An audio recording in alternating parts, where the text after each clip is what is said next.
Bienvenidos a su canal Cristiano Imprudente o en su defecto Living Waters Tijuana, Jorge Valverde.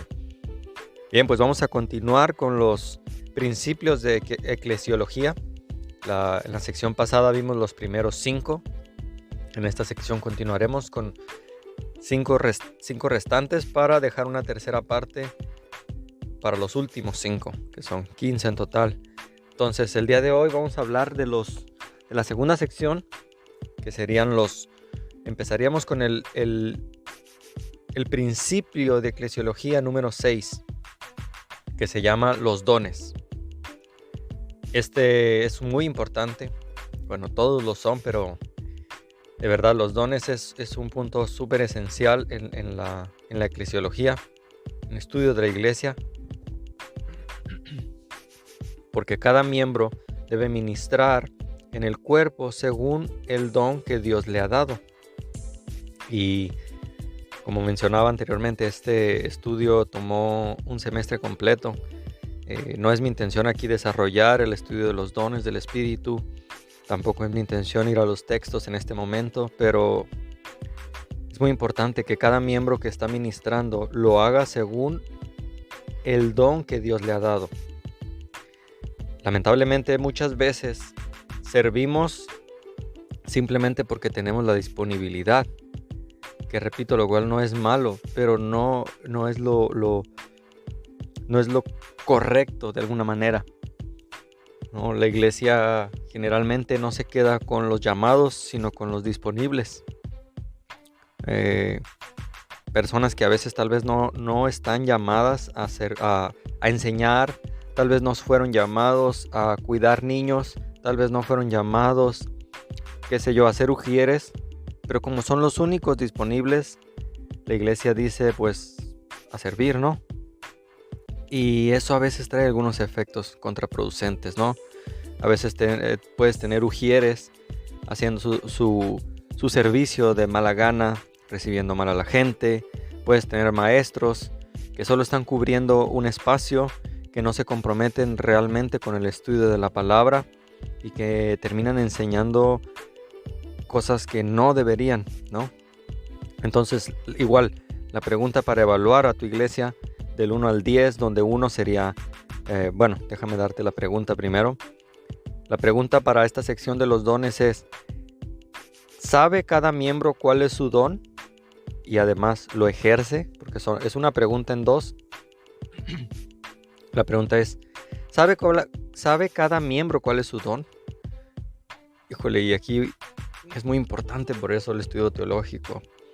Yo en este estudio de INSTE, sin haberle comentado a nadie de nada acerca del test o el curso que hice acerca de los dones, llegué a la conclusión por el mismo estudio de que mi don era la enseñanza y el evangelismo.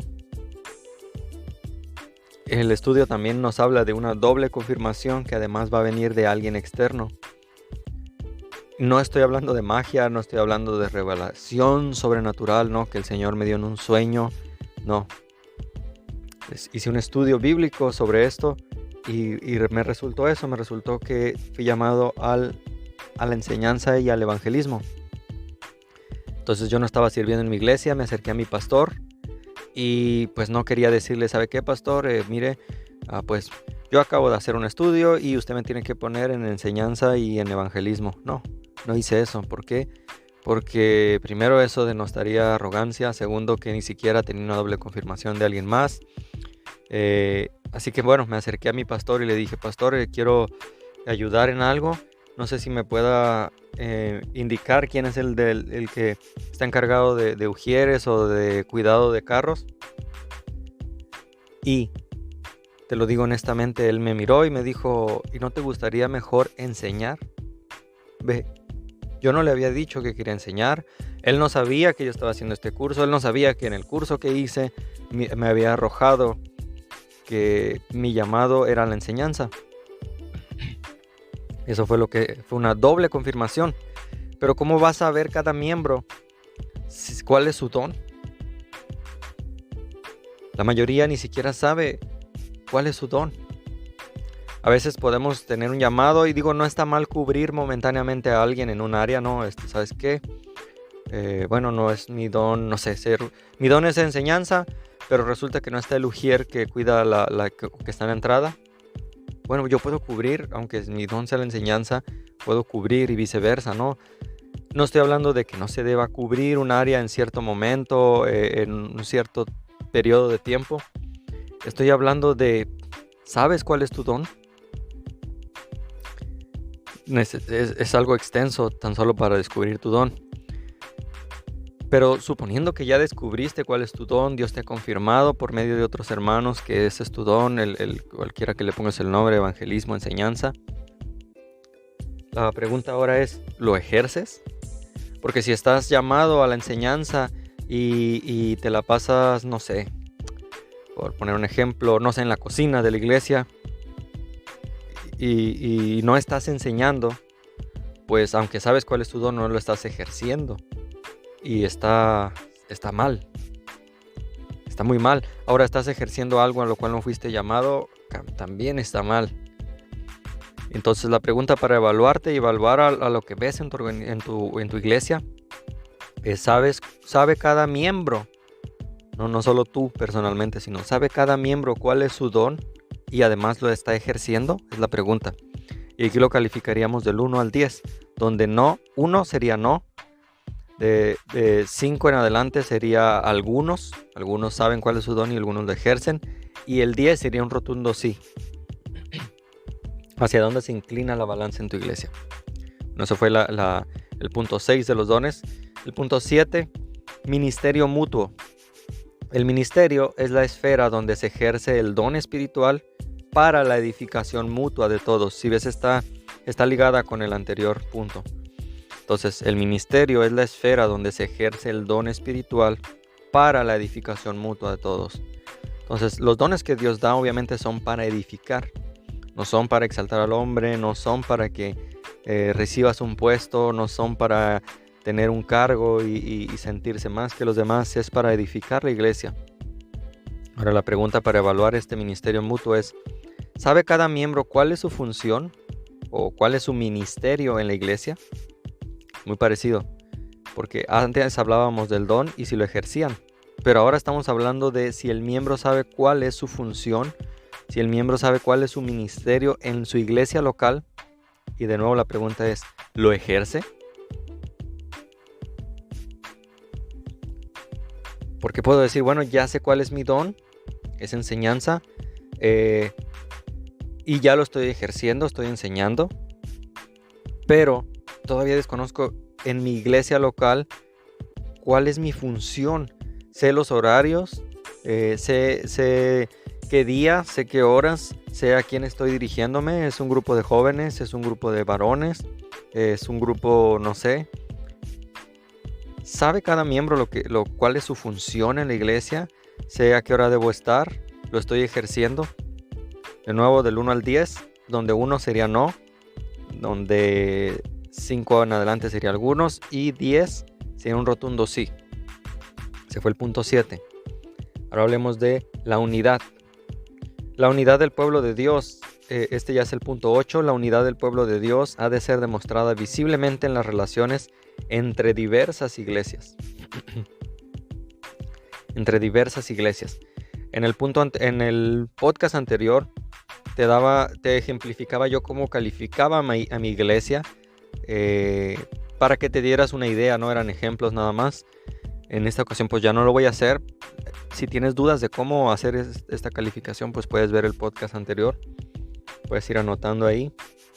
Y la unidad del pueblo de Dios ha de ser demostrada visiblemente en las relaciones entre diversas iglesias. ¿Cómo es la relación de tu iglesia con las demás en tu vecindad o en tu región? Y aquí vamos a ser un poco directos. ¿Cómo es la relación de tu iglesia con las demás en tu vecindad o en tu región? ¿De qué manera se relaciona tu iglesia? Y aquí es difícil saberlo si tú mismo no estás relacionado en tu iglesia local. O sea, entre más estés metido en los ministerios de tu iglesia, más te vas a dar cuenta de lo que sucede. Pero si eres una persona que casi no va a los servicios, que no está sirviendo en ningún ministerio, pues no pudieras responder esta pregunta. Porque, o sea, tu iglesia se relaciona con otras iglesias que no son de su denominación, hacen eventos, se apoyan mutuamente. Aquí puedes calificar del 1 al 10, donde 1 sería que calificas la relación de tu iglesia con otras iglesias como floja. 5 en adelante sería tibios. Y el 10 sería un rotundo bueno. O sea, tiene una buena relación con otras iglesias. Se le ha criticado mucho al cristianismo acerca de las tantas denominaciones que hay. Y aunque yo creo que no podemos hacer como ecumenismo, y no deberíamos hacer ecumenismo, pero sí en lo general debería haber la sociedad más unión entre las iglesias, ¿no? Y haber una mejor relación.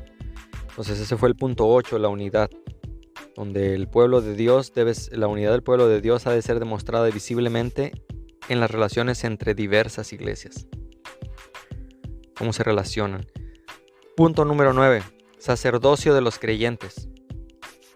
Esto es que todos nosotros somos sacerdotes. Si tú eres cristiano, eres un sacerdote. Para empezar, eres sacerdote de tu casa. El ministerio corresponde a todo el cuerpo, no solo a unos cuantos, ¿no? No somos una sociedad unilateral o una sociedad donde nos dirige una persona y todos los demás, pues, son personas que no buscan prepararse. No, ese modelo viejo no es para la iglesia. El ministerio corresponde a todo el cuerpo, no solo a unos cuantos. La pregunta sería, ¿hay una conciencia entre los miembros de tu iglesia de que todos somos ministros? ¿O vivimos pensando que solo los líderes, solo el pastor, solo a ellos fue el llamado al ministerio?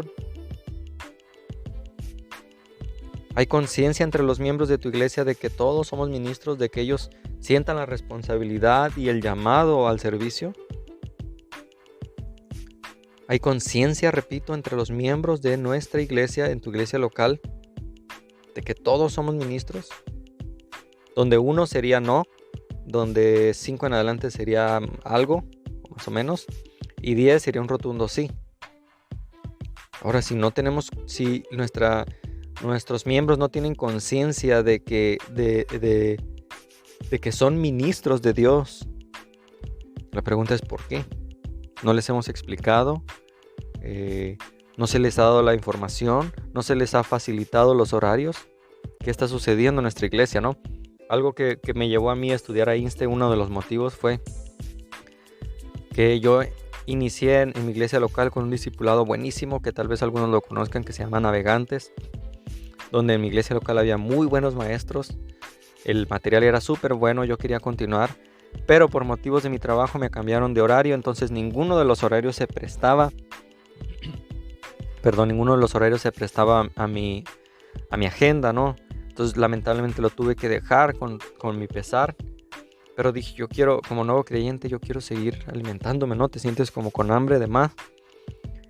Y caí en cuenta en este estudio de INSTE donde cualquier iglesia lo puede adoptar, lo pueden dar en su iglesia local, y una gran ventaja es que el grupo que se forma elige los horarios, y no solo los horarios, sino el lugar. Si se quieren reunir en la iglesia, lo hacen. Si se quieren reunir en un café, lo hacen. Si se quieren reunir desde casa a distancia, lo hacen. Y no dependen de un maestro. Lo que se necesita es un líder que dirija el grupo, pero no que enseñe, porque toda la enseñanza viene en el material. Entonces, esa es una gran ventaja que se puede ofrecer, y tal vez no solo de INSTE, me imagino que debería haber otros institutos así. Este formato es muy bueno. Yo decía que INSTE se adelantó a lo de la pandemia, porque a nosotros no nos agarró en curva, ¿no? Cuando llegó la pandemia nosotros continuamos, no nos detuvo, porque ya INSTE estaba preparado con un modelo desde hace más de 5 años, ¿no? Que no afectó a esta cuestión de los horarios. Entonces la pregunta es ¿por qué no todos se inscriben a las enseñanzas, a los cursos, a los discipulados que se dan?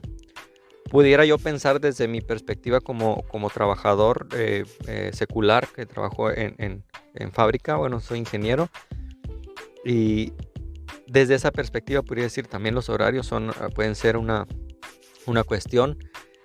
Inste ya tiene la estructura, si te interesa más puedes visitar la página, ya está estructurado y no te afectan los horarios, ¿no? Pero bueno, entonces ese fue el punto 9, el sacerdocio de los creyentes. Punto número 10, servidumbre. Aquí dirá servidumbre, ¿no? Bueno, déjame explicarte. El carácter fundamental de todo ministerio es ser siervo. Si no entendemos eso, no deberíamos estar en el ministerio, porque el carácter fundamental de todo ministerio es ser siervo. Un líder siervo. Un siervo era un esclavo, y la palabra esclavo significa que no se pertenece a sí mismo. Ya no me pertenezco a mí mismo, no busco mi gloria, no busco hacer lo que yo quiero, sino someterme a Cristo y obviamente también someterme a los líderes que Él ha puesto.